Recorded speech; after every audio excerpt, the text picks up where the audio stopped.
Olá, boa noite.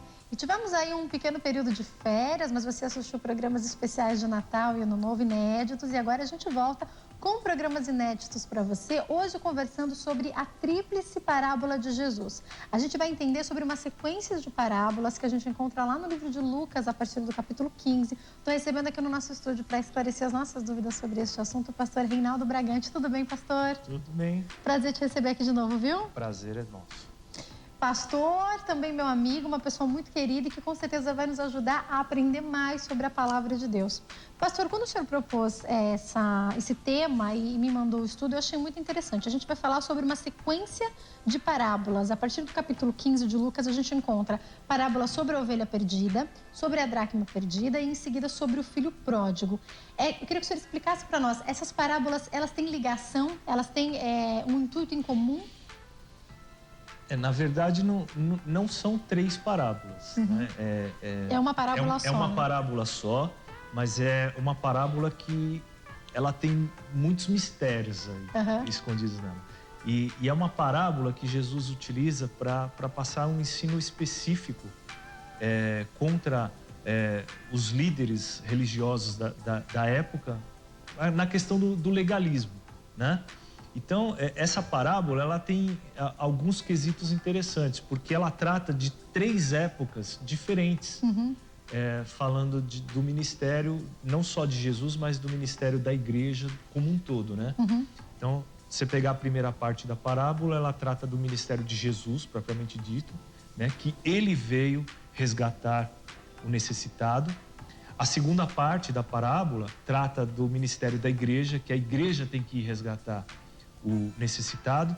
E a terceira parte, ela trata da questão da volta de Jesus, que aí não vai ter mais ninguém para buscar o necessitado vai ter que entender que ele tem que buscar a presença de Deus, né? Vai ser uma salvação mais custosa, que no final de tudo a gente visa mesmo a salvação. Mas Jesus usa esses três tempos de parábola. Que dá uma impressão que são parábolas diferentes, né? Mas na verdade não são, é uma parábola só, né? É um contexto só. Tanto que elas estão contínuas. E na maioria dos textos que você vai ler, vai ter um único das traduções que você vai ler. Eu percebi isso estudando o texto. É um único título e vai a continuação. Então a gente tem a impressão de que são três parábolas diferentes, porque na verdade são três contos, né? Três histórias que Jesus ele conta. A gente nunca sabe se essas histórias são de fato reais ou são apenas ilustrativas. Algumas a gente acredita que sejam ilustrativas. Mas, na verdade, é por isso que a gente chama de tríplice parábola. É uma parábola só, com três assuntos nela, né? Três assuntos, três enredos ligados, e três né? histórias diferentes, mas que estão interligadas, né? E, com certeza, pra gente, é algo... Você vê ali você lê o texto e fala, não, são três histórias, são três parábolas. Mas... para os ouvintes, quando Jesus estava colocando aqui, eles entenderam do que se tratava. Porque era um contexto muito próprio da época, daquelas pessoas, uma realidade muito forte para eles. Então, quando você falava em ovelha, quando você falava em pastor, quando você falava em moeda, quando você tratava desses assuntos, eram assuntos que eram do cotidiano daquelas pessoas. Então, automaticamente, eles entendiam a que Jesus estava remetendo aquele ensinamento. Então, você pode ter certeza, como eu disse, né, quando eu preguei esse assunto na igreja, teve gente que pegou em pedra para jogar em Jesus, porque eles entenderam o que Jesus estava querendo dizer com isso. E a gente vai... Porque, na verdade, é uma crítica não só à igreja da época, mas vai de certa forma, falar diretamente conosco, né? Exatamente. Vamos começar falando do primeiro momento da parábola, ou do primeiro assunto, que fala sobre as ovelhas perdidas. Quando eu li o estudo que o pastor me mandou, eu percebi que são três mensagens, ou uma só, né? Uma parábola só, mas três assuntos que a gente lê continuamente. E, às vezes, a gente, como a Bíblia inteira, às vezes a gente não se atenta aos detalhes. E cada detalhe pode fazer parte de uma revelação para a gente poder entender a parábola, né? Pode fazer toda a diferença, né? Então, no primeiro momento, a gente enxerga Jesus contando a respeito de um pastor que tinha as ovelhas. 99 ovelhas estavam ali com ele, mas uma ovelha havia se perdido. E ele vai ao encontro daquela ovelha. Exato. Daqui a pouco a gente vai falar sobre a forma como ele encontra aquela ovelha e tudo isso. Mas eu queria começar entendendo. Quando Jesus ele falava para todos que estavam ali, inclusive para os fariseus, quem representavam essas 99 ovelhas? Ou quem representa no dia de hoje essas 99 ovelhas? Tá. Bom, no dia de hoje tem um significado diferente do que teve o contexto que foi colocado por Jesus, né? Então, nos dias de hoje, a gente poderia dizer que as ovelhas são qualquer pessoa. Mas quando Jesus colocou a parábola, ele estava falando única e exclusivamente para os judeus. Então, ele disse ali, várias vezes ele disse, eu sou pastor, né? Eu sou o bom pastor. Então, o ensinamento de Jesus já levava a termos a imagem de que Jesus agiria como o bom pastor das ovelhas. Por isso que a gente entende que nesse primeiro momento se falava sobre o ministério de Jesus, porque ele é o pastor. Ele veio resgatar as ovelhas perdidas de Israel. Isso está lá em Isaías, não sou eu que estou falando. Então está lá escrito. Então, o povo judeu parecia um bando de ovelhas sem pastor. Então, quando o texto traz isso revela aquilo que Jesus está colocando. Então, por que Jesus revela isso? Porque ele estava criticando a posição dos líderes religiosos quando ele ia tratar com os pecadores, entre aspas, né? E eles criticavam isso. Ah, você está lidando com pecadores, se você soubesse quem é essa gente, você nem sentava para comer com eles. Era assim que eles se tratavam, né? E Jesus vem criticar essa postura. Então, dizendo para eles, olha, quem são vocês, né? Os líderes religiosos, eles são, na verdade, e representam as 99 ovelhas. Mas o texto diz que essas ovelhas estão no deserto. Elas estão num lugar que elas correm risco. Então, a gente pode pensar que essas 99 pessoas são as pessoas salvas, né? Da época, que se consideravam assim, que se né? consideravam salvos, livres da necessidade de arrependimento. Mas se elas estavam no deserto, elas precisavam de ajuda, né? Precisavam de ajuda. E o texto diz que o pastor deixa aquelas 99 ovelhas no deserto e vai buscar a perdida. Por quê? Porque aquelas 99, elas também estavam perdidas. Então, a gente tem que abranger o texto, as ovelhas perdidas, né, de Israel. Então, elas também estavam perdidas, mas elas não tinham consciência disso. Elas achavam que estavam livres de qualquer necessidade de arrependimento, de qualquer necessidade de se encontrar com Jesus. Então, o texto é forte para a gente. Se você acha que você não tem necessidade de arrependimento, se você acha que não precisa se encontrar com Jesus, ele vai se encontrar com quem tem necessidade, que é aquela perdida. Ela saiu daquele grupo, isso era marcante para aqueles líderes religiosos. Que eles ela não estava inserida no grupo dos 99, não, ela queria a liberdade daquilo. Então, quer dizer, o legalismo, a opressão religiosa não agradava aquela ovelha. Ela pulou fora. Ela foi buscar algo novo. E ela estava perdida. Só que ela tinha, sim, certeza de que ela precisava ser encontrada. De que ela estava perdida. Da necessidade do arrependimento. E aí o texto diz que o pastor encontra essa ovelha, larga as 99 no deserto e leva ela para casa. É uma figura forte. Porque é um encontro diferente que ele tem com essa ovelha perdida, né? Diferente. Uma intimidade diferenciada, né? Muda tudo, é Jesus nos levando para casa. Pastor, quando você fala sobre essas 99 ovelhas, que na época poderia representar os fariseus, os religiosos da época, mas também pode representar alguns de nós que às vezes estão na igreja há muito tempo, pensam que está tudo bem porque estão na igreja, apontam o erro do outro, mas muitas vezes nós estamos precisando de ajuda. Eu me lembro, porque tudo que Jesus fala se liga, eu me lembro da passagem do fariseu e do publicano, porque quando eles estão orando, quantas vezes o fariseu ele vai bater no peito e vai falar, olha, eu faço isso, eu faço aquilo, eu jejuo.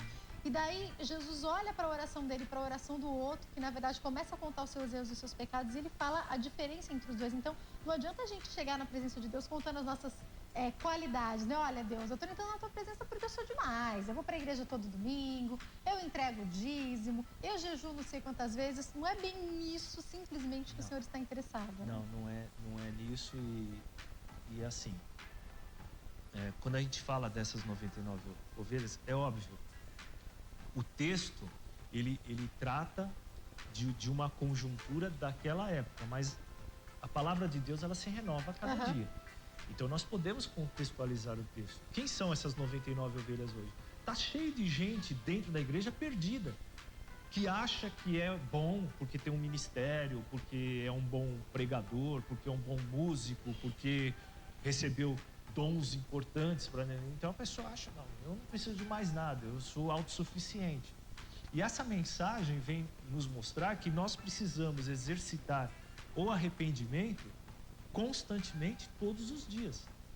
Nós temos que nos converter a cada manhã. Levantar de manhã e falar, Jesus, eu preciso de Ti, eu preciso da Tua presença na minha vida, me perdoa porque eu sou falho, e Ele vai passar a borracha nos nossos pecados e nós vamos continuar caminhando com Ele. E muitas vezes nós podemos ser uma dessas 99 ovelhas e também estar no deserto, como aconteceu com elas. Elas não estavam no lugar de segurança e elas precisavam mais do pastor do que imaginavam, né? Exatamente, mas eu estou dentro da igreja, eu estou bem, eu tenho meu ministério, eu não preciso de mais nada. E às vezes essa ovelha está perdida dentro da igreja. E essa é a grande questão, porque tem muito crente perdido dentro da igreja. Crente que está vazio, crente que não serve, crente que não estou falando de servir o pastor, não, servir a Deus. Né? Sempre, a minha visão é de reino, não é de igreja, não é de porta, é reino. Então você tem que servir a Deus. Não importa se você é líder do louvor, se você é evangelista, se você é músico, enfim, servir a Deus. E às vezes a pessoa está perdida dentro da igreja. E não sabe o que fazer dentro da igreja porque perdeu o contato, perdeu a essência do convívio, da intimidade com o pastor, que não é o pastor da igreja, é Jesus. E por perder esse convívio, essa comunidade, é o que eu coloquei aí. Ela anda junto, mas não está junto. Então, é aquela pessoa, aquela ovelha que não é parceira, que não reconhece a voz do seu pastor, que não vai atrás do chamado do pastor. Então,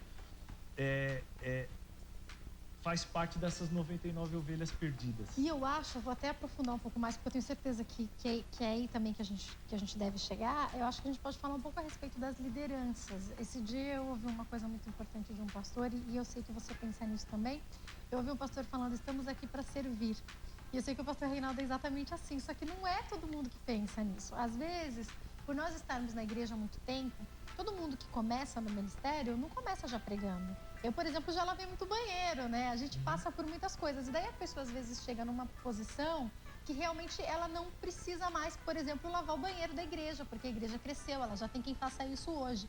Mas não significa que tem que parar de servir. E como naquela época os religiosos eram assim, eles se sentiam por cima mesmo, né? Exato. Muitas vezes somos nós e muitas vezes acontece isso com a liderança de alguma forma, né? Ela se distancia tanto do povo, se distancia tanto de servir. E quando a gente fala servir, a gente fala principalmente servir a Deus, mas servir a Deus a gente serve servindo outras pessoas, não é verdade, pastor? É verdade. E a visão religiosa daquela época, ela era muito engessada. Então, qual era a visão deles? O povo tinha que servir fielmente a Deus de que maneira? Pela lei. Eles tinham que seguir a lei assim à risca. Então, o que acontecia? A pessoa era muito bem vista diante dos religiosos se ela seguisse e praticasse a lei. Ela podia estar vazia. Nada da presença de Deus. O Deus que eles anunciavam não era um Deus de amor, não era um Deus caridoso, não era um Deus que perdoava, era um Deus carrasco. A lei era uma lei carrasca. Então, todo esse contexto fazia com que as pessoas ficassem endurecidas em relação a Deus. E aí Jesus vem e coloca uma parábola dizendo que a figura que representa Deus, Ele mesmo, o Filho de Deus, pega essa ovelha e carrega ela nas costas e leva para casa. Então, essa figura era uma figura que os religiosos não aceitavam, porque essa imagem passava a imagem de um Deus fraco, que era um Deus que não pesava a mão, mas que era um Deus que perdoava, era um Deus que amava, era um Deus que ia buscar o necessitado, era um Deus que, de certa forma, não exigia que a pessoa praticasse a lei para que ele amasse a pessoa. Muito pelo contrário, né? Muito pelo contrário. Depois, lá na frente, a gente vai ler. É lógico que a gente tem uma facilidade, porque a gente já tem a Bíblia inteira, né? Então, a gente pode compreender algumas coisas. Quando a gente vê tanto Paulo quanto Pedro, às vezes até divergindo com relação à graça e à lei, a gente consegue, então, compreender tão claramente o que Jesus fala. Porque a lei, não que Jesus não tenha cumprido a lei, muito pelo contrário, mas a lei se ela não for cumprida inteira, ela não está sendo cumprida. E cumprir a lei inteira, na verdade, era impossível, porque a lei ela era algo necessário para que o pecado do povo, de alguma forma, pudesse ser encoberto, porque nem havia perdão de pecados até a morte de Cristo. Exato. Então, a lei passa a não ser mais interessante para a gente. Ele vem nos ensinar graça, que é esse Deus que vai atrás da ovelha perdida, coloca ela no ombro e leva para casa. Não é isso, pastor? E leva para casa para festejar, né? Porque nós temos uma celebração ainda, né? Então, essa figura desse Deus da graça que Jesus veio trazer para a humanidade era uma imagem que os religiosos não aceitavam. Por quê? Em primeiro lugar, a questão religiosa com um Deus de amor, de graça, a questão religiosa, o domínio religioso ia sair da mão deles. Porque, afinal de contas, se eu tenho um Deus que me ama, um Deus que me dá acesso direto, um Deus que ministra no meu coração, que fala comigo, eu não preciso de uma classe religiosa que me condena, que me oprime, que me coloca para baixo. Então, o fato desse poder sair da mão daquela classe religiosa, eles tinham um poder político enorme. Aí a gente entra na questão de que Jesus ele é rejeitado por muitos porque ele atrapalhou a política da época, né? Atrapalhou bastante. O povo bastante. explicava e ensinava que o Messias que viria era um Messias que iria livrar totalmente o povo da opressão dos romanos e assim por diante. E era assim que eles levavam, na verdade, o povo, controlando o povo de alguma forma, né? E não é isso. O Deus que chega é um Deus que te pega pelo ombro e te leva para casa, né? É um Deus que vai fazer festa porque você entendeu quem é Ele. Né? Então, quando a Bíblia nos fala que Deus é amor, isso é uma coisa que tem que ficar muito marcada na cabeça de todo cristão. Deus é amor. Então, o Deus que ama, Ele não vai te oprimir. Ele não vai te deixar perdido no deserto quando você está agonizando para encontrar com Ele. Mas Ele vai te deixar perdido no deserto quando você não quer encontrar com Ele. Porque Ele respeita a tua vontade. Porque se fosse um Deus que oprimisse, Ele falou, não, você quer ficar no deserto, mas você não vai ficar, você vai sair daí e vai vir embora comigo. Não, você quer ficar no deserto? O problema é seu. É a sua escolha e Ele respeita. Então, eu vou atrás de quem está perdido de fato, né? Porque se está tudo bem com vocês, então... de quem está perdido e de quem não deseja estar perdido. De quem, na verdade, se perdeu tentando encontrar, talvez, né? Exatamente. E eu fico pensando, pastor, muitas pessoas às vezes criticam e confundem e falam sobre a diferença do Deus do Antigo e do Novo Testamento, que é o mesmo Deus. E daí, eu estava lendo esses dias o livro de Lamentações novamente e eu estava meditando no capítulo 3. Quer dizer, na verdade, o livro de Lamentações escrito por Jeremias vem trazendo a visão de Jeremias, que era talvez um pouco dramática, mas acabava sendo real, do que tinha acontecido ao povo de Israel. Um povo que estava há muito tempo fazendo tudo fora da vontade de Deus. Um povo que havia, de certa forma, se vendido à idolatria. Um povo que havia adulterado no que diz respeito até mesmo à idolatria e a tantos outros momentos. E Jeremias ficou o tempo inteiro orientando esse povo. O povo não quis voltar atrás. Outros profetas também disseram. E daí a Bíblia fala que algumas assolações começam a acontecer ao povo. E mesmo em meio a todos os problemas que Jeremias está citando no livro, no capítulo 3, Jeremias é claro quando fala que as misericórdias do Senhor se renovavam todos os dias e esse era o motivo do povo não ser consumido. Isso é graça, né? Por mais que a graça fosse manifestada de uma forma diferente no Antigo Testamento, quando Jeremias ele coloca isso em Lamentações, ele está deixando clara a graça de Deus, porque se Deus quisesse, por tudo de errado que o povo fez, poderia ter exterminado, mas pela misericórdia de Deus isso não acontecia, né? Não, e Jeremias é um profeta interessante, né? Porque quando o povo judeu sofreu o exílio, ele optou por ficar junto com os pobres, né? Enquanto que Isaías foi ao exílio, na verdade ele acabou desfrutando do que tinha de bom, né? No exílio, né? Babilônico, né? Porque eles tinham o melhor campo para plantar, para produzir, tudo que era do bom e do melhor vinha da região da Babilônia, ali do crescente fértil ali, que era um lugar muito bom, os melhores animais vinham de lá. E Jeremias falou, eu vou ficar aqui com o que sobrou. Porque a tática do exército babilônico era pega o que tem de melhor e leva embora. Que aí essa nação é dizimada e deixa de existir.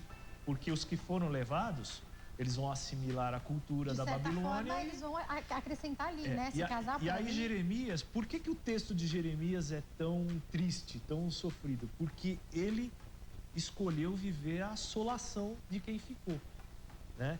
E com essa assolação ele pôde ver a graça de Deus.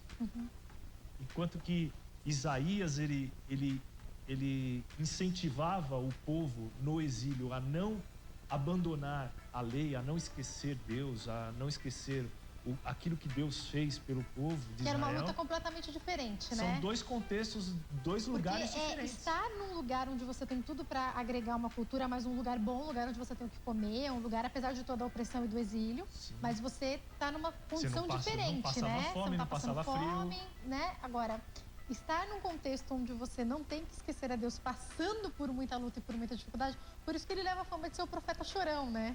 Exato. Mas aí a gente pode pegar esse contexto aí de Isaías e de Jeremias e jogar lá nas ovelhas. Né? As 99 ovelhas que estavam lá no exílio, aqui a vida tá boa. Eu consegui ter meu negócio, eu consegui prosperar, eu vivo bem, eu pago tributo aqui para esse rei, mas era um povo que estava se afastando da orientação de Deus, se afastando de Deus. E o povo que ficou sofrendo fome, frio, problemas, a cidade destruída, desolação, mas continuando, buscando o arrependimento em Deus para ver se aquela situação se transformava em bênção. E eu percebo tanto essa ligação porque todo o povo, tanto os que estavam com Isaías quanto os que estavam em Jeremias, eram na verdade fruto da desobediência, estavam vivendo fruto da desobediência, seja quem foi levado, né, ao cativeiro, ou quem ficou numa terra completamente destruída. Só que a forma como os dois lidaram com isso, a forma como Deus dirigiu os dois profetas mostra um povo que talvez achasse que estava tudo muito bem, porque afinal de contas, de certa forma, eles estavam seguindo, que é o povo que está com Isaías, e o povo que estava totalmente destruído, que de repente começa a perceber que precisa da ajuda de Deus, que é o contexto que Jeremias vai chegar, né? Não, e dá para ver bem essa situação, né, de como era bom viver na Babilônia, que Daniel foi levado também nesse contexto e ele nunca mais voltou. E aliás, Daniel, junto com outros jovens, foi muito bem levado, porque na verdade eles pegaram os jovens mais bonitos, mais inteligentes, eles selecionaram, né, quando eles foram tirar, o que tinha de melhor. O que tinha de melhor. E na verdade era tão bom que a diferença de Daniel foi falar que não ia comer os manjares, para ver como era boa a situação deles, né? Muito boa. Mas Deus é muito sábio, né? Ele usou esse melhor que foi levado para poder divulgar o nome dele. Que havia um diferencial na vida dele. O nome dele foi glorificado, né? O próprio rei Nabucodonosor teve que testificar que não existia Deus, não fosse o Deus de Israel, então... E alguns jovens ali eram diferentes. Sadraque, Mesaque e Abednego também eram jovens diferentes. Talvez poucos, né? Mas eram jovens diferentes. Né? Mas tinha que ter essa semente, né? Porque qualquer lugar na face da terra, você pode falar, nós temos um país aí que é 100% muçulmano. Não é. Ali tem uma semente, tem um renovo de Deus que na hora certa, no momento certo, ele vai brotar, ele vai gerar fruto e vai transformar aquele lugar. Todas as situações bíblicas que nós vemos, sempre foi assim. Deus tem um renovo colocado para seguir o propósito. Então o propósito de Deus nunca vai ser frustrado. Até na Babilônia, né? Até na Babilônia. Seja lá onde for. Mas, pastor, eu queria que o senhor explicasse uma coisa interessante para nós. Quando a gente estuda esse texto, a Bíblia fala que no arrependimento, que Deus ele se alegra mais no arrependimento do que naqueles que tecnicamente já estão convertidos ou alguma coisa assim. A Bíblia, ela fala que não precisa de arrependimento, né? Eu queria que o senhor explicasse para nós como é que é isso, por quê? Daqui a pouco a gente vai chegar em mais questões, mas eu fico imaginando, vou deixar para o próximo bloco essa pergunta, eu fico imaginando aquela pessoa que faz tudo certo e não precisa de arrependimento, é dela que a parábola se refere quando chega nesse momento, ou quando fala das 99 ovelhas, ou não? Na verdade, até o deserto pode representar que essas pessoas, não é que elas não precisem de arrependimento. É que elas não entendem que precisam de arrependimento. Será que é isso? O senhor já explica pra gente, tá? Eu vou pro intervalo rapidinho. Tô recebendo no nosso primeiro programa inédito do ano de 2014 o pastor Reinaldo Bragante, que está esclarecendo as nossas dúvidas hoje sobre a tríplice parábola de Jesus, que se encontra lá no capítulo 15 de Lucas. Eu vou pro intervalo rapidinho e já volto. Não sai daí. Você sabia que Davi é o personagem que mais aparece na Bíblia? Seu nome é citado cerca de 1015 vezes.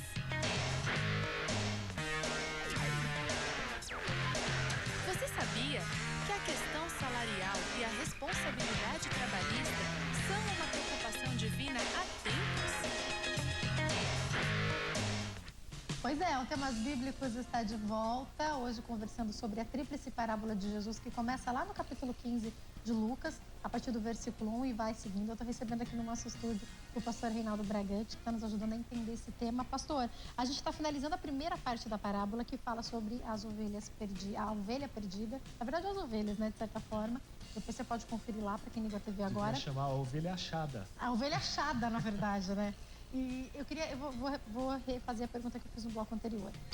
Num determinado momento, para que acaba esse primeiro momento da parábola, que fala sobre as 99, sobre a ovelha perdida e as outras 99, a Bíblia fala que Deus se alegra mais no arrependimento ou no arrependido do que naquele que não precisa de arrependimento. Eu queria que o senhor explicasse para nós. Dá a impressão, talvez, de que a gente esteja falando sobre uma pessoa que não tem pecados e outra pessoa que tem e se arrepende. Mas não é bem isso, porque todo mundo precisa de arrependimento, não é? Explica isso pra gente. É que, na verdade, assim, não tinha uma maneira mais clara da tradução do grego para o português. Então, acabou ficando desse jeito. Mas vamos enxergar o contexto. Jesus está lá, está ensinando para uma multidão de pecadores, entre aspas. Então, ali tinha o quê? Prostitutas, cobradores de impostos, pessoas de outras nações ali, que seguiam Jesus, qualquer lugar que Jesus estava, porque eles tinham sede de ouvir o que Jesus ensinava. E Jesus ensinando aquelas pessoas em volta e toda a classe religiosa em volta julgando a atitude de Jesus. Né? Por que a ovelha perdida? Porque Jesus está lançando a parábola para os fariseus. Não são para os ouvintes, pecadores. A parábola é para os fariseus. Então, ele tem que lançar a parábola na visão dos fariseus. Então, na visão dos fariseus, quem são as ovelhas perdidas? São aqueles pecadores que estavam em volta de Jesus. Que, inclusive, poderiam também entender e compreender que Jesus iria buscar a cada um deles, ainda que eles sejam maltratados e julgados pela classe religiosa. Exatamente. Né? Então, Jesus aí, ele dá três lições, na verdade, extremamente importantes para aquela classe religiosa. Primeiro, a religião estava oprimindo e matando aquelas pessoas. Eles não tinham acesso a Deus porque o legalismo religioso estava oprimindo aquelas pessoas. Então, eles não podiam frequentar o templo, eles não podiam fazer sacrifícios, eles não podiam participar de nada, porque eram considerados pecadores, escória da sociedade. A segunda lição, Jesus está dizendo que aqueles que agiam como eles, como os fariseus, como os escribas, os doutores da lei, eles estavam se colocando como aquelas 99 ovelhas. Eu não preciso me arrepender de nada. É justamente como você falou do publicano e do cobrador de impostos. É aquela imagem. Então, Jesus bate sempre nessa imagem. Vocês são legalistas e não conseguem enxergar a podridão que está dentro do coração de vocês. Vocês são túmulos caiados. Então, Jesus sempre bateu nessa questão. E aí não podia ser diferente, né? E a terceira questão, que ele iria buscar as ovelhas perdidas que tinham consciência que estavam perdidas. Então, a questão do arrependimento não é aquele que não precisa de arrependimento porque não tem pecado. Porque a Bíblia diz que todos nós pecamos. Se dissemos que não temos pecado, já estamos pecando. Já estamos pecando porque somos mentirosos, né? Então, a questão não é essa. A questão é a pessoa se arrepender porque ela tem consciência do seu pecado. Então, você não tem como se arrepender de uma coisa que você não tem consciência que você praticou. Então, eles não precisam de arrependimento porque eles não têm consciência de que precisam se arrepender. É nessa questão que Jesus coloca. E não por eles não terem pecado nenhum, não ter nada do que se arrepender. É por se acharem demais, né? Porque se acharem demais. E isso pode acontecer a qualquer momento com cada um de nós. Existem pessoas que talvez estejam nos assistindo hoje que podem até olhar e se enxergar nessa ovelha perdida. Talvez sejam pessoas que tenham cometido pecados que elas mesmas acham que não podem ser perdoados. Às vezes pecados que são muito sérios para a sociedade, pecados que às vezes são muito sérios para elas. E de fato, a gente sabe que Jesus vai ao teu encontro e te traz de volta. Agora, talvez muitos de nós também podemos nos encontrar entre os 99, né? As 99 ovelhas que ficam, porque o arrependimento é algo que nós precisamos, como o pastor já falou no começo, todos os dias. Todos os dias. Nós erramos todos os dias. Se a gente for contextualizar a parábola para os dias de hoje, nós somos as 99 ovelhas, às vezes, e às vezes nós somos a ovelha perdida. Então a gente está sempre migrando de lado, né? Mas nós temos que ter a consciência de que nós temos que ser sempre essa ovelha perdida, buscando o arrependimento. Cada vez que a gente errar, né? Cada vez Seja aquele pecado que a gente considera maior, embora a Bíblia fala que o salário do pecado é a morte, mas enfim, alguns a gente considera maior, mas seja lá o que for, às vezes é um mau jeito que a gente fala com alguém, né? Exato. Tudo isso a gente merece se arrepender aos pés de Cristo para ser renovado a cada dia. E as pessoas que estão nos ouvindo, que elas entendam que não é o pastor, não é o obreiro, não é a pessoa que vai orar, é o Espírito Santo que nos convence do pecado. Então, se nós entregarmos a nossa vida toda, nosso coração, nossa essência nas mãos de Deus e deixar o Espírito agir na nossa vida, Ele vai mostrar, olha, isso é pecado, e vai nos levar ao arrependimento. A sequência, que a gente chamaria de próxima parábola, mas não é, porque é uma parábola só, a continuidade fala sobre a dracma perdida. Explica pra gente, a dracma era uma moeda grega, é isso? Grega. Que significava quanto, mais ou menos, um dia de trabalho? Ela dinário, né? Que eles falavam, um dinário. O denário seria comparado ao salário que era pago pro povo judeu, mas aí tem muita coisa por trás disso aí que é interessante, né? Primeiro que, só fechando, né? A primeira parte, eu não sei se eu falei, mas ela representa o ministério de Jesus com os judeus. Certo. Né? Então, a obra de Jesus diretamente com os judeus. A segunda parte, que a gente vai entrar essa, da dracma. já estamos falando do ministério da igreja. E a questão da dracma... Ela também já vai ser uma flecha no coração dos fariseus, né? Dos religiosos. Muito forte, porque o fato de Jesus usar a imagem da dracma, o que é a dracma? Uma moeda grega, já mostra qual é a visão de Jesus para o ministério dele dentro da igreja, né? De ir buscar o gentil, né? De buscar o que está fora, né? Primeiro Jerusalém, depois a redondeza, né? E a dracma, por ser uma moeda grega, ela representa exatamente isso, né? Buscar o que está fora, porque ele podia usar a imagem do estáter, que era uma moeda corrente, do denário, não, ele foi usar a imagem de uma moeda grega. Que podia representar o denário ou o que fosse, mas era uma moeda grega. E interessante que você vê, existe uma questão de percentual aí também. Na primeira parábola, nós estamos falando de 1% de salvo. No ministério de Jesus. De 100, um havia se perdido.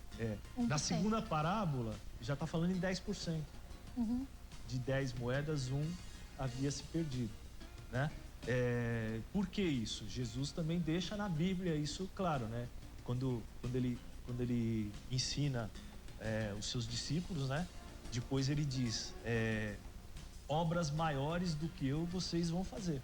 Porque daqui a pouco a gente vai chegar no meio a meio na sequência da parábola, né? Que também Jesus ensina. Quando ele vai falar sobre os princípios das dores, o que ele diz lá? Um vai ser tomado e o outro vai ficar. Metade, 50%. Então, tudo isso, Jesus vem colocando em suas parábolas de uma maneira que uma explica a outra e uma está dentro da outra. Você sabe o que você está falando agora, pastor? Me faz lembrar que outro dia eu estava conversando com uma pessoa que estava me perguntando exatamente a respeito do porquê acreditar na Bíblia. Depois que a gente se converte, que a gente tem o Espírito Santo, fica muito claro pra gente e a gente para de se questionar. Mas quando alguém nos questiona, a gente quer dar uma explicação. que fica até difícil.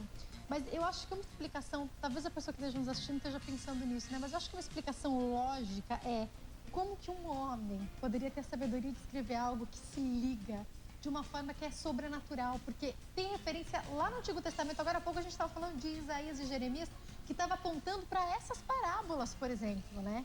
Como é que Jesus, se fosse um homem normal, como algumas pessoas querem dizer que foi simplesmente um líder político, ia seguir uma lógica de raciocínio tão incrível e tão sobrenatural? Homem nenhum poderia fazer isso, a não ser um homem 100% Deus e 100% homem naquele momento, né? Exatamente. Inspirado pelo próprio Deus, porque é incrível como essas parábolas, elas se ligam, não tem erro nelas, né? Não tem, e elas não só se ligam, como elas cumprem profecias, né?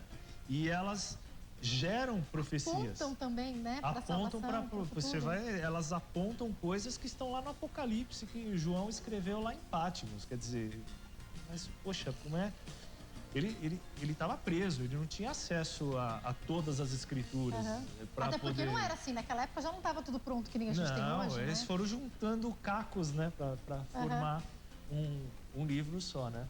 Então, voltando na questão da moeda, as 10 moedas, elas têm várias representações, várias explicações, mas tem uma explicação que me parece muito lógica dentro do que Jesus coloca, que é a questão do draconário. O que era o draconário? Quando um casal, né, fosse a noiva prometida para o seu noivo, existia a questão do dote da noiva e tudo mais. E o noivo presenteava a noiva com esse draconário. O que seria esse draconário? Era uma espécie de adorno que a mulher ia utilizar no dia do casamento, feito com essas 10 moedas. Então, vários estudos diz que ele podia usar no pulso ou usar na cabeça, né? Mas é um adorno que era feito com essas moedas para presentear a noiva. E aí que é interessante, poxa, faz sentido. Quem é essa mulher que é apresentada na parábola? Peraí, se Jesus foi apresentado na primeira parte, não pode ser Jesus na figura de uma mulher. É a igreja, né? É a igreja. E a igreja, ela tem que estar adornada para receber o noivo. Então, quer dizer, é mais do que perdendo a moeda, é a noiva perdendo uma parte do seu adorno, né? É como se no dia do seu casamento você perder a aliança. Como é que você vai casar sem aliança? Você vai até casar, você vai arrumar outra coisa para pôr no dedo, mas é uma vergonha. E aquilo representava uma vergonha. Então, quer dizer, vamos imaginar aquela mulher chegar no dia do seu casamento e o seu adorno incompleto. Então, ela tinha mesmo que buscar aquela moeda de uma maneira constante, até achar. Porque ia ser uma vergonha para ela. E aquela moeda pode representar uma pessoa dentro da igreja que, de repente, elas, como as 99 ovelhas, se acha totalmente suficiente. Só que ela está perdida dentro da igreja. E a responsabilidade da igreja com os perdidos, né? Então, isso reflete para um âmbito muito grande e atual nosso. Qual é o objetivo da igreja? É alcançar o grego, o romano, que Paulo deixou ensinado isso pra gente, né? Todos, né? Por isso que é a dracma, a moeda. Então, quer dizer, a mulher representa a igreja procurando aquela que faz parte da igreja, que faz parte do adorno da noiva, que está perdido ali dentro da própria igreja, né? Da própria igreja. E daí a Bíblia vai trazendo alguns passos, eu queria que você explicasse para nós. A Bíblia fala que ela acenderia a candeia, varreria a casa, tudo isso tem um porquê, essas palavras e esses instrumentos que Jesus usa para que essa mulher encontre a moeda, encontre a dracma, tem um porquê também? Tem. A candeia, na Bíblia, representa a palavra de Deus, né? Lembrando que a casa deles naquela época era diferente, não era como a nossa, que se tiver claro, você abre uma janela e enxerga tudo, Era uma né? casa feita de barro, entrelaçado com gravetos e tudo mais, mas eles não tinham o hábito de usar janelas, né? Até porque... Como os orientais, em alguns momentos até hoje, tem essa casa nessa estrutura diferente, né? Mas a questão principal é o clima, né? Então, a casa com janelas, ela seria muito quente durante o dia e muito fria à noite. O clima do deserto é assim. Então, com poucas janelas, com poucas aberturas, aquela casa ela manteria o calor para a noite, né? E seria mais fresca durante o dia, né? Mas a questão principal é a luz representando a palavra, que tem faltado muito na igreja. A palavra tem faltado na igreja. Então, assim, tem que se ministrar ensinos da palavra, tem que se pregar muito a palavra, tem que se ler a palavra. Muitas igrejas, muita gente vai para a igreja e não leva nem a Bíblia. É verdade. Eu não vou. Para que eu vou levar a Bíblia? Porque se vai projetar no telão a palavra, eu não preciso, não. Mas você tem que ler a palavra, você tem que ter intimidade com a palavra. O pastor está lendo, mas você está acompanhando na sua Bíblia. Você tem que ter intimidade com isso. Então a igreja, de um modo geral, ela tem que ter intimidade com a palavra. Então, para quê? Para não ser levada por qualquer vento de doutrina, que Jesus recrimina muito. O meu povo padece porque não conhece as Escrituras. E isso tem que ser fruto dentro de toda a igreja. Eu acho que até contextualizando ainda mais como a Bíblia fala, depois, se eu não me engano, em Atos que fala dos bereanos, que eles depois pegavam tudo que foi pregado e foi lá conferir. Eles iam estudar, então por isso que é importante, às vezes você não vê necessidade, mas leva uma folha de papel, leva um caderno, as pessoas às vezes já usam os celulares onde dá para você anotar, anota a referência, anota as palavras-chave, né? E vai depois conferir. Você vai meditar, porque é assim que a gente cresce, porque imagina, muitos cultos hoje, até pela falta de tempo das pessoas, muitas igrejas têm apenas um culto por semana, ou você escolhe apenas um culto durante a semana para você ir. Como que você vai ter o suficiente do que você precisa da palavra de Deus em 2 horas, em 1h30, né? E assim, a ciência comprova que o ser humano tem capacidade de armazenar alguma coisa dentro de 35, 40 minutos.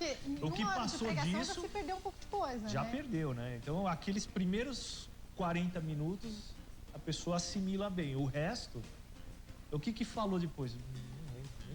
Nem a referência, é assim. É verdade. Mesmo. E falta intimidade. De novo, a questão da intimidade. Intimidade com a palavra. A igreja tem pecado na intimidade com a palavra. Precisa muito. Essa é a questão da luz. E tem a questão de varrer toda a casa. Né? Que é tirar a poeira, tirar a sujeira. Que aí entra o que Jesus está querendo colocar, a questão, de novo, do pecado. Que a sujeira representa o pecado nesse caso. Não, para os judeus isso é uma imagem forte. Falou em sujeira, é pecado. Tanto que eles tinham todos os rituais, se lavavam 7 vezes para comer, né? Aquelas talhas que Jesus fez a transformação da água para o vinho, eram talhas para o ritual judeu de higienização. Então eles limpavam e se limpavam novamente, quer dizer, só que por dentro tinha a sujeira. E aí Jesus coloca a sujeira dentro de casa. Mais perto do que... Então eles entenderam a mensagem, quer dizer, ali pegaram pedra de novo. Aí você está querendo dizer que eu sou imundo, que meu coração é sujo, né? Essa questão é muito forte para eles. Entenderam, realmente eles entenderam o que Jesus estava dizendo. E daí a Bíblia fala que ela procura com diligência. Diligência. De novo, a importância da igreja. Eu acho que eu queria falar um pouco mais sobre isso, pastor. A importância da igreja ter foco nas almas, né? Porque às vezes são tantos os focos da igreja hoje, mas o foco é em levar pessoas ao arrependimento, ao conhecimento de Cristo e a crescerem com esse foco, né? Eu sempre falo aqui e vou falar de novo. A igreja hoje, ela não todas, óbvio, mas a maioria é administrada como se fosse uma empresa. É uma empresa. Quer dizer, você já tem lá a hierarquia, você já tem... Quanto custa para manter aquela igreja, Quanto custa, o quanto tem que arrecadar e quantas pessoas tem que serem salvas por mês para aquilo poder continuar crescendo. E você já tem os sucessores sendo preparados. Quer dizer, a vocação passou a ser uma profissão. Eu não estou criticando os meios, não é isso. O mecanismo para que uma igreja tenha que se manter. Cada um que vai dar conta a Deus depois do que está fazendo, mas a vocação não pode virar profissão. Porque você não pode colocar uma hierarquia dentro da igreja já pensando em colocar um sucessor. Peraí, é você que resolve o que vai acontecer na igreja. E Deus deixa de ser o comando de tudo para o homem poder estar comandando. Aí a diligência vai por água abaixo. Né? Aí você perde toda a diligência, a preocupação, todo aquele cuidado que tem que ter, como ela está tendo, em usar a palavra e limpar o pecado e manter constantemente a igreja limpa, porque a igreja tem que ser limpa. Então, nós temos vários relatos de pastores, amigos e tudo mais, que todo mundo tem problema muito sério dentro da igreja. E a pessoa tem que ser dura para resolver. Olha, se você quiser, você senta no banco. Se você não quiser sentar no banco, meu amigo, sinto muito, mas a igreja tem que se manter limpa. Se toda a igreja, ou a maioria das igrejas, começarem a aceitar o pecado, se a pessoa falar, eu vou embora, você fala, não, então continua no louvor mesmo assim do jeito que você tá. Se as igrejas começarem a aceitar, as pessoas vão ter para onde ir e vão continuar sujos do pecado. Exatamente. Né? Eu vou pro intervalo, mas no próximo bloco eu vou deixar a última pergunta desse momento da parábola, que é a seguinte: a Bíblia fala que ela se alegrou, ela chamou as amigas para falar que encontrou a dracma. O que significa isso? Já você responde pra gente. Eu vou para um break rapidinho, daqui a pouco eu tô de volta, não sai daí. Você sabia que Caim foi o primeiro homem de natureza má revelada na Bíblia? Veja por quê. Foi o primeiro homem invejoso, irado, mentiroso e homicida. Você sabia que a Bíblia menciona um dia em que Deus mandou chuva, não de água, mas de pedra, para destruir um exército inimigo? Confira além do Josué 10:11. O Temas Bíblicos está de volta com um programa preparado inédito para você. Estamos de volta depois das férias. E olha, hoje a gente está falando sobre a tríplice parábola de Jesus, que se encontra no livro de Lucas, a partir do capítulo 15. Quem está esclarecendo as nossas dúvidas é o pastor Reinaldo Bragante. Pastor, a gente parou falando sobre o segundo momento da parábola, que fala sobre a dracma perdida. E quando essa mulher, ela percebe que perdeu a dracma, que a Bíblia fala que ela utiliza a candeia, que ela varre a casa, ou seja, ela usa a palavra de Deus, ela tira a sujeira, ela encontra a dracma. Procura com diligência e encontra a dracma. A Bíblia fala que ela se alegra, ela chama as pessoas, amigas, para verem que ela encontrou a dracma. Conta pra gente sobre isso. O que significa esse momento? Os estudos, né, do original grego diz que o texto é exatamente esse. Ela vai festejar com as amigas. Então, é referente às outras igrejas. Porque Jesus, o projeto, obviamente, né, não que ele havia apresentado um projeto de igreja como é hoje, mas ele imaginava o quê? As igrejas todas focadas no reino. Então, se você tem 10 mil membros, você ganhou mais 5 mil, é motivo de celebração para todo mundo. Por quê? Vidas estão se convertendo, estão entregando seu coração para Jesus, estão resolvendo servir o reino de Deus. Certo. Então, quer dizer, é tudo focado em uma coisa só. E essa essência foi perdida. Hoje existe competição. O pessoal está pescando dentro do aquário, né? Como diz por aí, né? E isso não é uma coisa boa, nem para o evangelho, nem para a imagem evangélica e nem para o povo cristão, do modo geral. O senhor está falando, pastor, me faz lembrar, a minha sogra da igreja Manaim foi recentemente com muitas pessoas da igreja fazer a obra no Nordeste. E o que eu achei muito interessante de todos é que eles foram para um lugar do Nordeste onde não adianta você ter dinheiro porque você não vai ter muito o que comprar para comer. Pela falta de chuva, às vezes faltam água vários dias e você vai ficar sem banho. Você às vezes não tem uma acomodação legal para ficar. E por que eu estou falando isso? Porque às vezes a igreja, ela está tão preocupada e tão focada simplesmente com o seu bairro e tão preocupada que vai abrir uma igreja naquela esquina e vai ter concorrência. Às vezes dentro do nosso país, a gente nem imagina, né? Às vezes a gente pensa que essas missões elas são só para fora, mas às vezes está perto da gente o que a gente precisa fazer, mas não necessariamente na nossa rua, no nosso bairro. Às vezes a gente fica tão focado, a própria igreja fica tão focada nesse negócio de pescar, digamos assim, o aquário dos outros, que não consegue entender o quanto precisa ser feito e quantas ovelhas perdidas precisam ser alcançadas, muito mais do que aquelas que talvez já tenham conhecido a Cristo e não estejam se mantendo, como a gente poderia representar as 99 ovelhas, né? Tem muita gente como aquela uma ovelha que está totalmente perdida e precisa ser resgatada, né, pastor? Exato, e quando Jesus cita essa parábola da dracma, é uma crítica direta à classe religiosa mesmo, né? Uhum. Porque ao invés deles cuidarem de fazer isso que essa mulher fez, eles estavam fazendo justamente o contrário. Então, eles oprimiam, eles excluíam, Enquanto eles pudessem esconder essa dracma, eles esconderiam. Não, né? e Jesus ele falou claramente, né? Vocês impõem um fardo enorme para os outros carregarem, mas vocês não levantam nem com o dedinho de suas mãos, né? Então, o que representa tudo isso? Faça o que eu digo, mas não faça o que eu faço. A verdade é essa.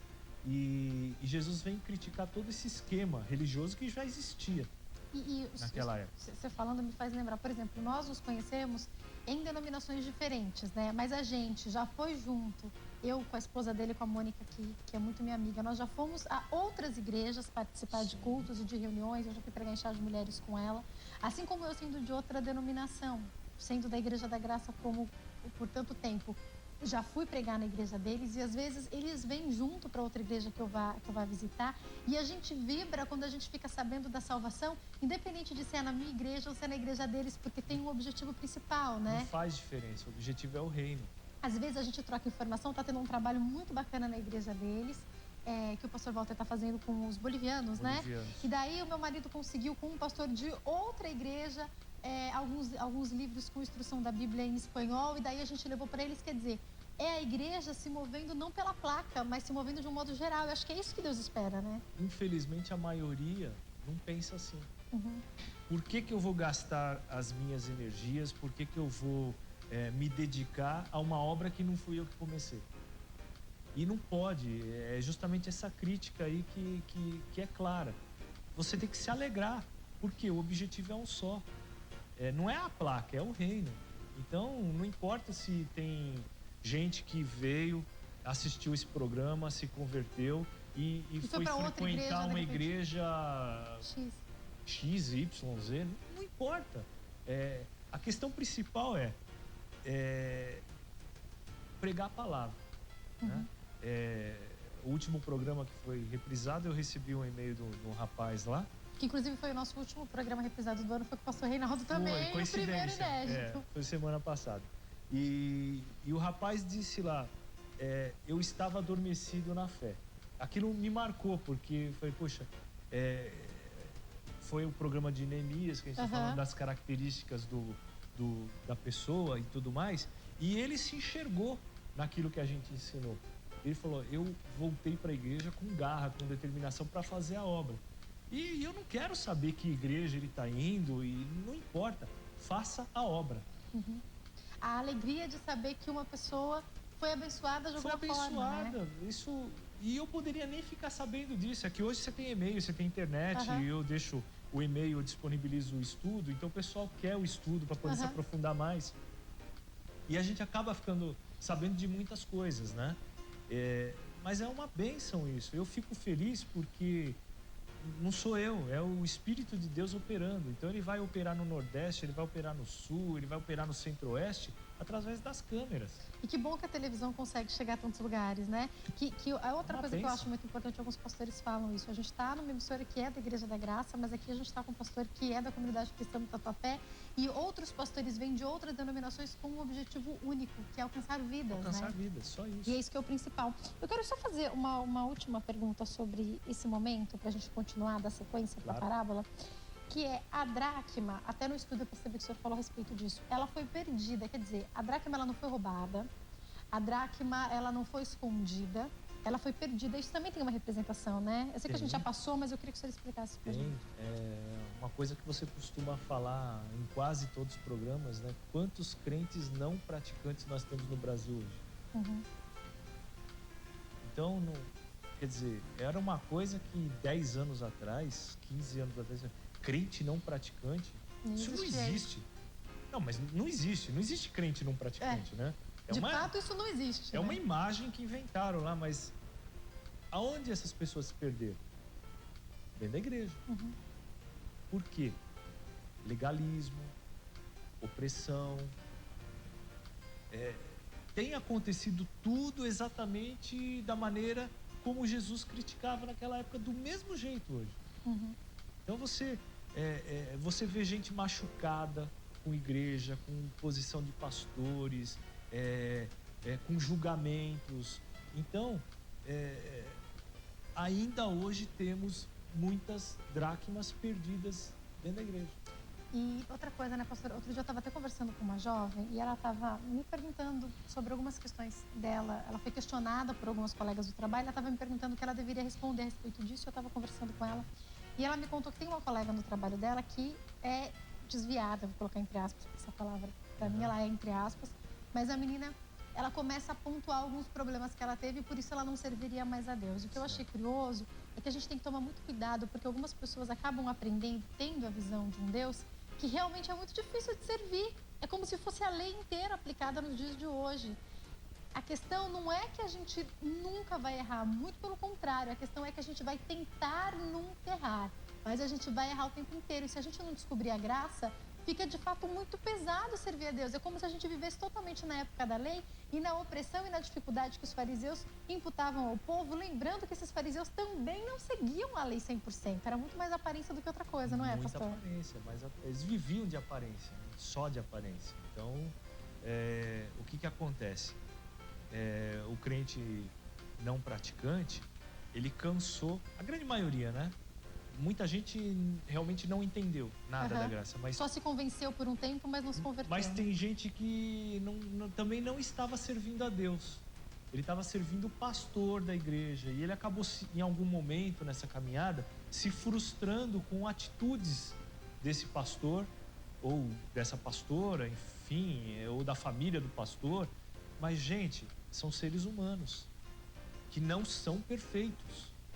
E que vão nos frustrar a qualquer momento. Então, eu sempre falo, e quando eu prego, eu falo, eu sou carne e osso, e graças a Deus eu não sou perfeito.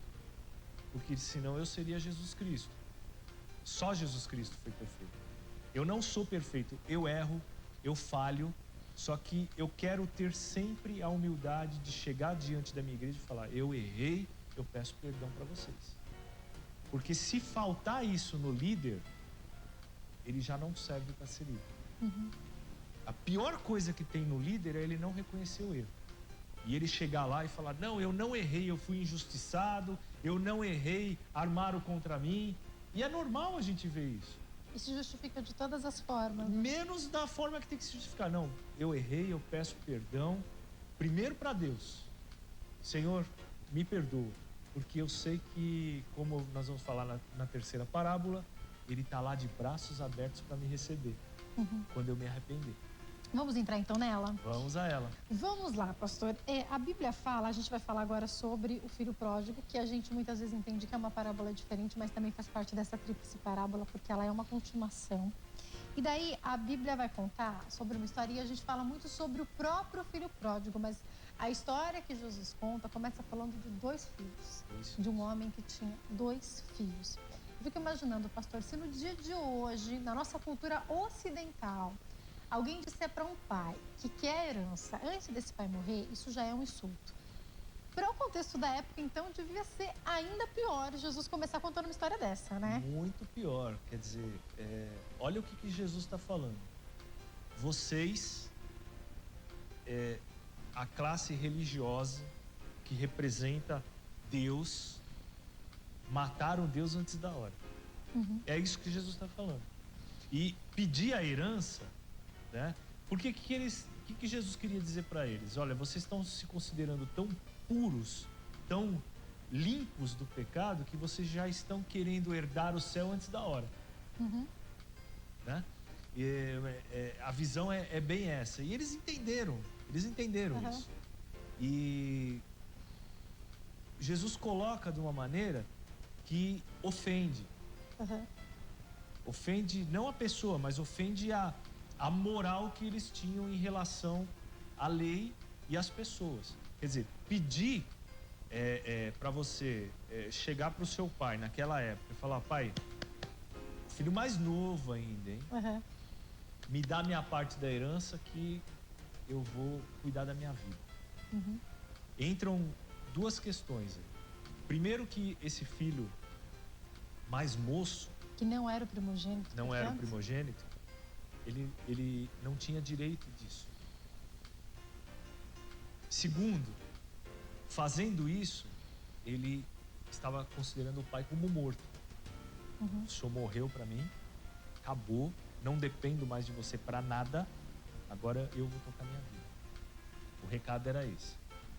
E tem um ponto também que o irmão mais velho, sendo o legítimo herdeiro, né, a lei determina que ele ficasse com a porção dobrada.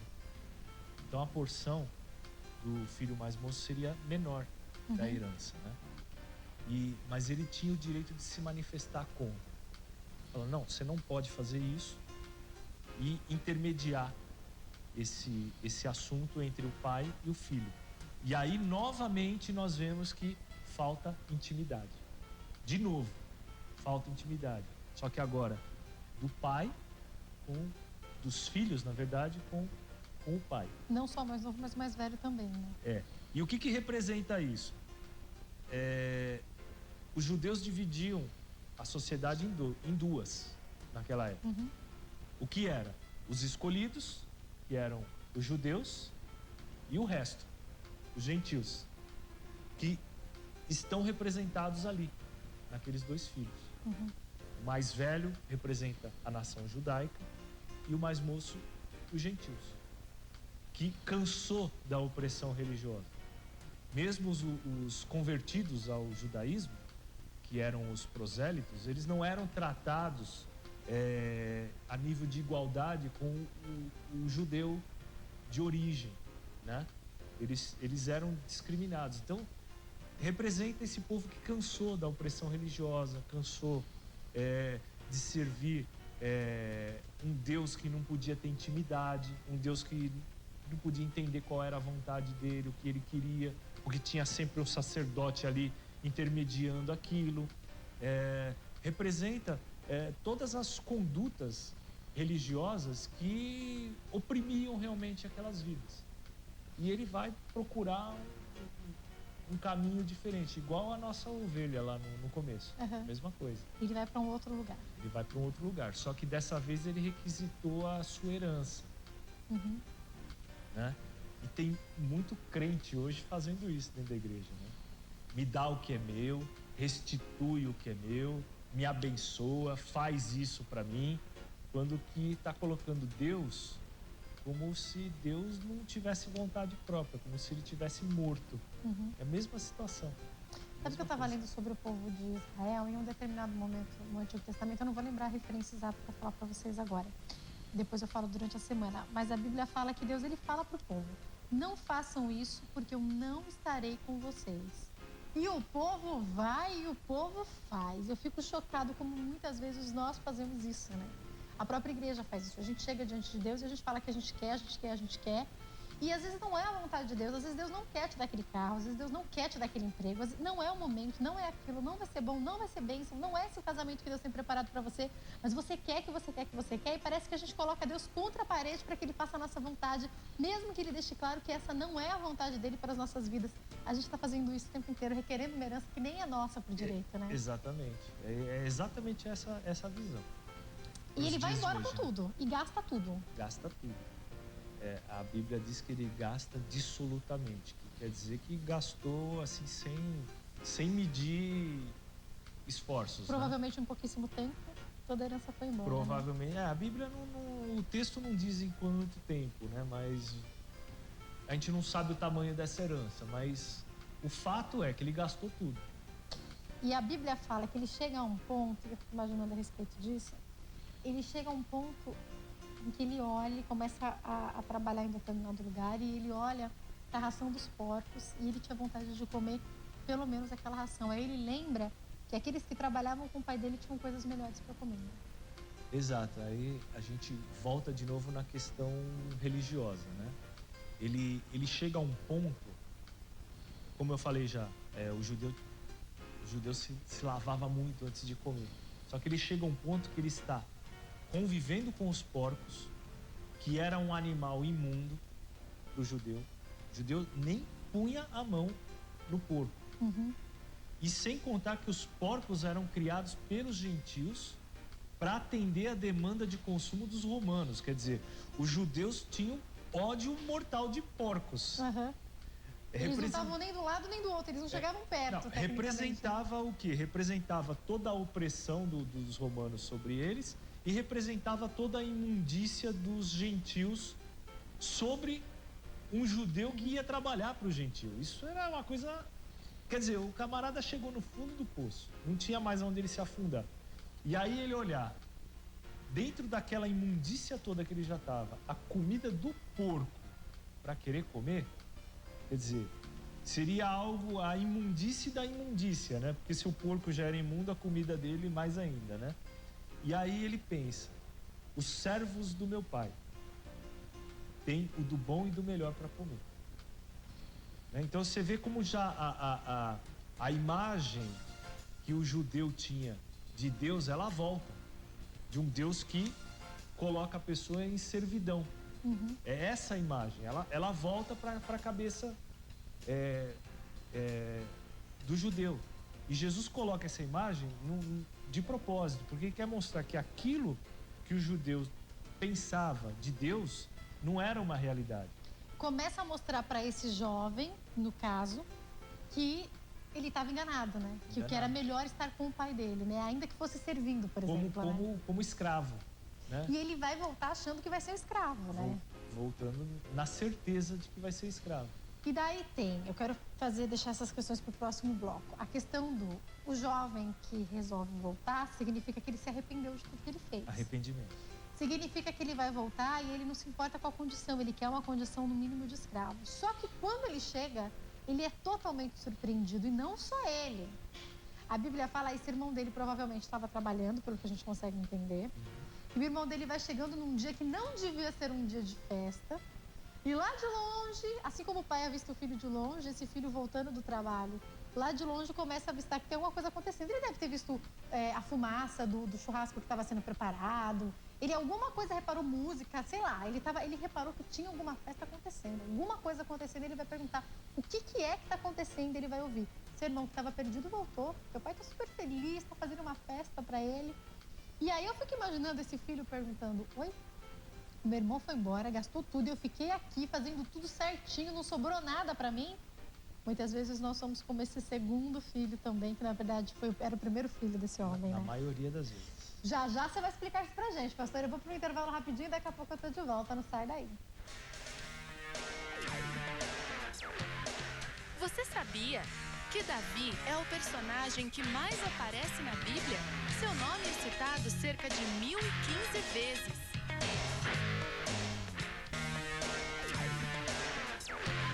Você sabia que nos tempos bíblicos o chifre de carneiro era usado como corneta? Esse é o único instrumento primitivo mencionado na Bíblia que ainda é usado nas sinagogas judaicas. O Temas Bíblicos está de volta, hoje falando sobre a tríplice parábola de Jesus que se encontra em Lucas a partir do capítulo 15, a partir do versículo 1, depois você pode conferir e ler com calma.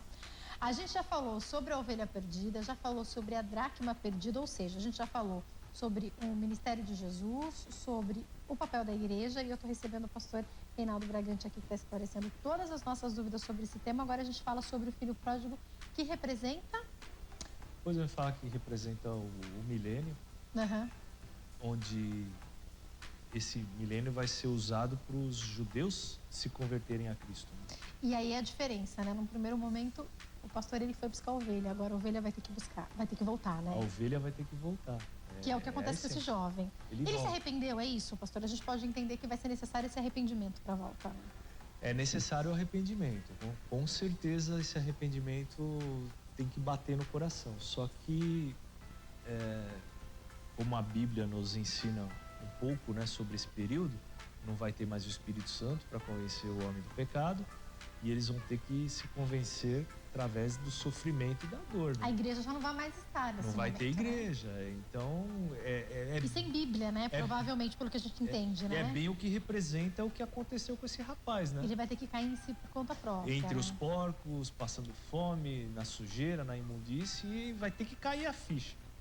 Poxa, peraí. Alguma semente foi plantada em algum período que as pessoas vão vir ao entendimento mais por elas mesmas. Isso deve acontecer pelo que a gente estuda no milênio, né? A igreja já foi arrebatada, provavelmente, né? Aí a gente não vai entrar nas questões pré ou pós, né? Aí que daí tem vertente teológica para tudo quanto é canto, né, pastor? A gente vai ter que fazer mais uns 4 programas aí para explicar isso. Mas para a gente poder se situar mais ou menos, esse momento da parábola aponta para o futuro, né? E aponta para os judeus, né? E que Jesus já estava falando há tanto tempo sobre isso. A gente nem sabe quando vai ser a volta dele. Mas a gente sabe que pelo menos há 2000 anos ele já falava sobre isso. Já falava sobre isso. E aí, quando ele se arrepende e volta, pastor, eu acho muito interessante isso. Ele não volta com a pretensão de voltar com a mesma posição de filho. Ele volta com a pretensão de voltar pelo menos como escravo. Ele tem uma grata surpresa. Né? Pois é, e essa imagem que Jesus passa do pai esperando no portão, é algo que o judeu não consegue conceber. Novamente entra naquela questão do pai amoroso que está pronto para perdoar. Né? O que Jesus passa? Obviamente, quando Jesus falou o pai está lá esperando, eles entenderam, é Deus, ele está falando de Deus. Uhum. Mas Deus não pode ser assim. Como é que Deus vai estar lá esperando de braços abertos um filho que disse que ele estava morto, que gastou a herança e que volta sujo, imundo, cheio de pecado? Uhum. E Deus é assim. Isso serve pra gente hoje. Tem muita gente que tem dificuldade de se relacionar com Deus, tem dificuldade em oração, tem dificuldade de se entregar na presença de Deus, porque ainda não aceita essa imagem de Deus, de um Deus de amor. Prefere a imagem do Deus que castiga, que oprime. E Deus não é assim. A imagem que tem na Bíblia, no Antigo Testamento, daquele Deus que castiga o povo A, o povo B, é a visão de quem está relatando a história, que é a visão do judeu. Uhum. Deus não é assim. Então nós temos que entender o que está na Bíblia tem um contexto histórico e é aquilo que eu falei, de época. E de quem está escrevendo, né? Da visão que essa pessoa está tendo, lembrando que existem os insights. Essa pessoa, como eu estava falando de Jeremias 3, de repente cai em si e percebe que é só pelas misericórdias do Senhor que esse povo não foi consumido ainda. Então, mesmo ali em meio à guerra, em meio à opressão que acontece ao povo de Israel em alguns momentos do Antigo Testamento, Deus está sendo misericordioso. De alguma forma, a graça de Deus está sendo manifesta ali. Né? Não, você me contou o testemunho da tua sogra, antes do programa. Que eles pregaram e que a pessoa chegou nela e falou: eu só vou crer nesse Deus que você está falando se chover aqui. E começou a chover lá. E choveu. Quer dizer, não adianta eu falar de um Deus de amor para uma pessoa que está sofrendo ódio e a dor no coração. Uhum. Ela não aceita essa imagem. Não, mas se Deus é um Deus de amor, por que a minha situação está assim? Então, essa pessoa ela vai ter que ser trabalhada primeiro pelo Espírito Santo de Deus. Uhum. Ela tem que ser acolhida, ela tem que se sentir cheia da presença de Deus, não importa de que maneira, para que a palavra tenha efeito na vida dela. Uhum. Senão não tem efeito. Inclusive, se Deus precisar fazer chover, fazer parar de chover... Ele vai fazer. Ele faz o que for necessário. Aí né? não cabe a quem tá ministrando saber o que vai acontecer. Vai muito além do que a gente possa imaginar. Deus pode curar, Deus pode fazer maravilhas. Ele não está restrito. E ele pode, de fato, entregar toda a herança. É aquilo que a gente falou, né? Às vezes a gente fica colocando Deus na parede, mas ele também pode tudo. Ele pode abençoar, ele pode prosperar, ele pode dar o carro, ele pode dar a casa, ele pode Mas olha curar. o tamanho do amor de Deus. Se manifesta nisso daí. Ele sabe que se ele te permitir isso que você está pedindo, você vai virar as costas para Deus. Vai declarar ele morto. E quantas vezes você já viu isso na igreja, né, pastor? Centenas de vezes. Só que ele te ama tanto... Ele te ama tanto que ele vai te dar a herança, mesmo sabendo que você vai declarar que ele está morto na tua vida. Você já conseguiu o que você queria, então Deus está morto na tua vida. Mas é o amor de Deus.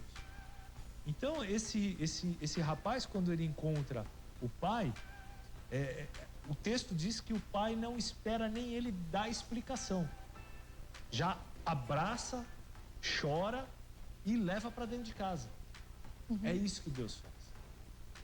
Não importa o teu pecado, né? Vai ter gente que vai estar vendo esse programa e vai estar falando, mas você não conhece o meu pecado. Nem quero conhecer. Quem conhece o teu pecado é Deus. E não importa o teu pecado. Se você quiser se arrepender, entregar teu coração para Ele, teu pecado está perdoado. Essa é a maravilhosa graça de Deus. Porque por mais que esse momento da parábola aponte para os judeus, também de alguma forma aponta para a gente, né?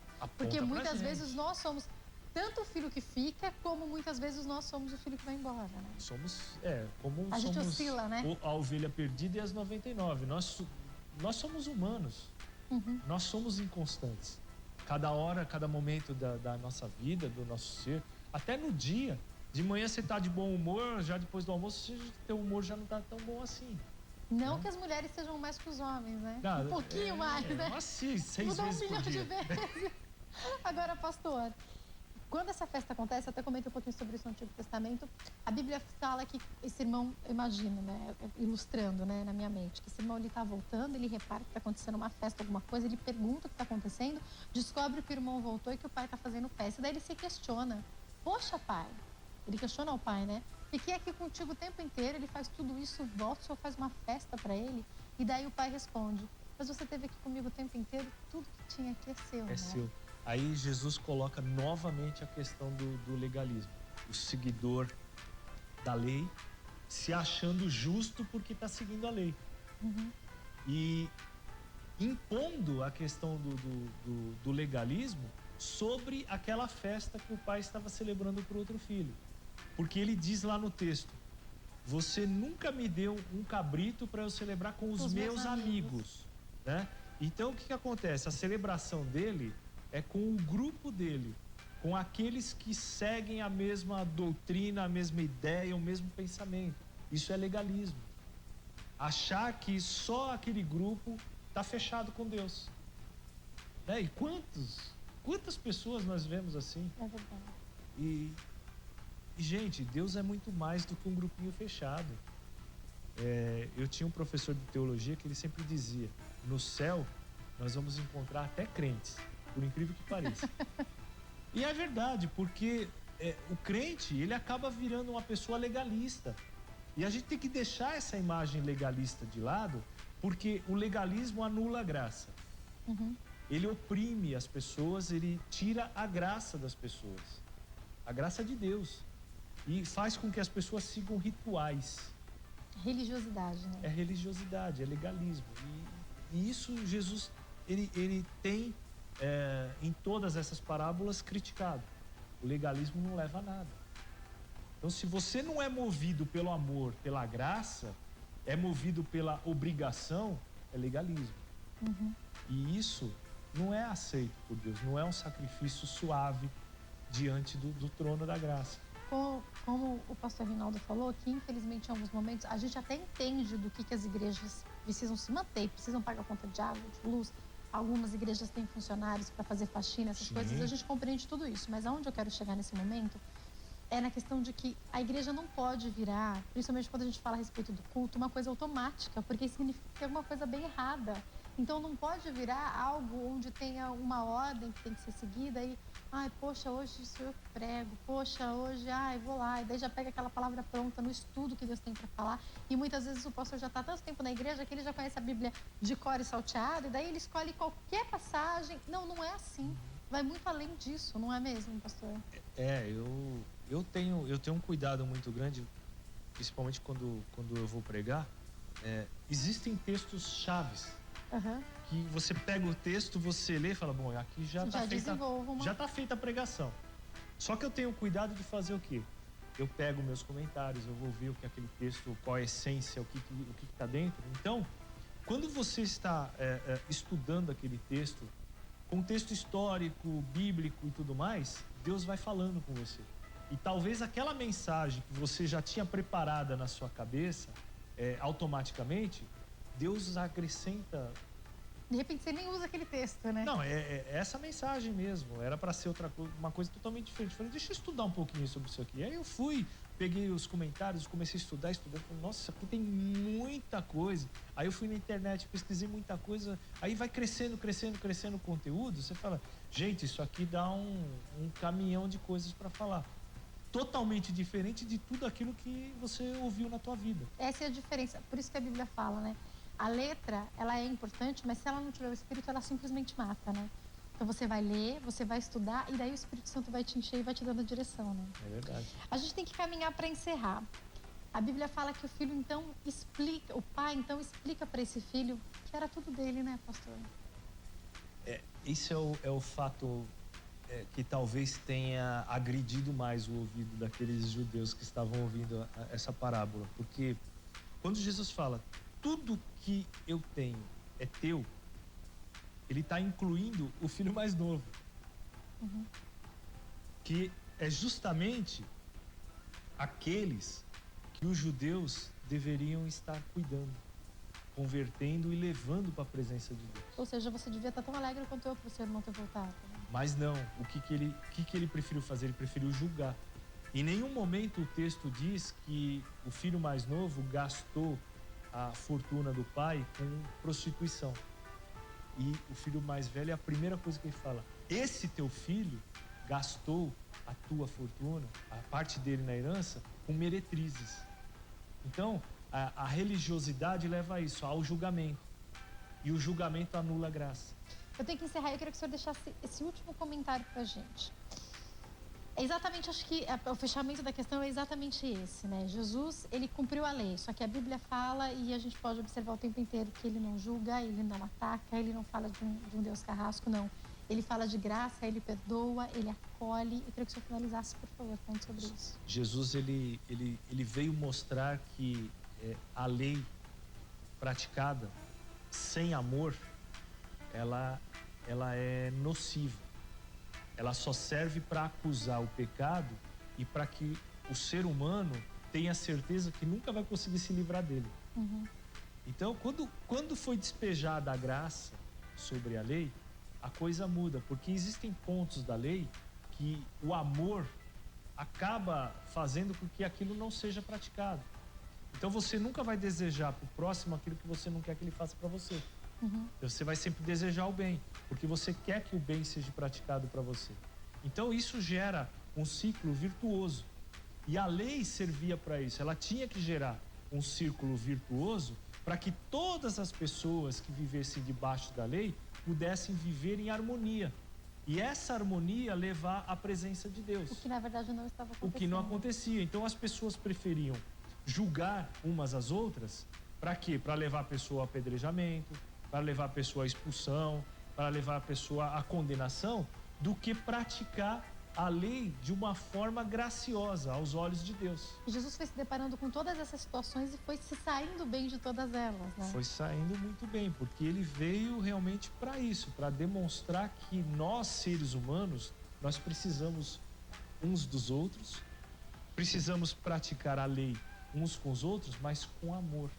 Eu tenho, infelizmente, que encerrar o Temas Bíblicos de hoje, mas eu acho que para finalizar fica esse recado, o recado da graça, do amor de Deus. Não importa se você faz parte das 99 ovelhas ou daquela que é perdida, que a gente possa se arrepender e possa voltar muito rápido, né? Exatamente. Porque ele tá como o pai faz festa, né?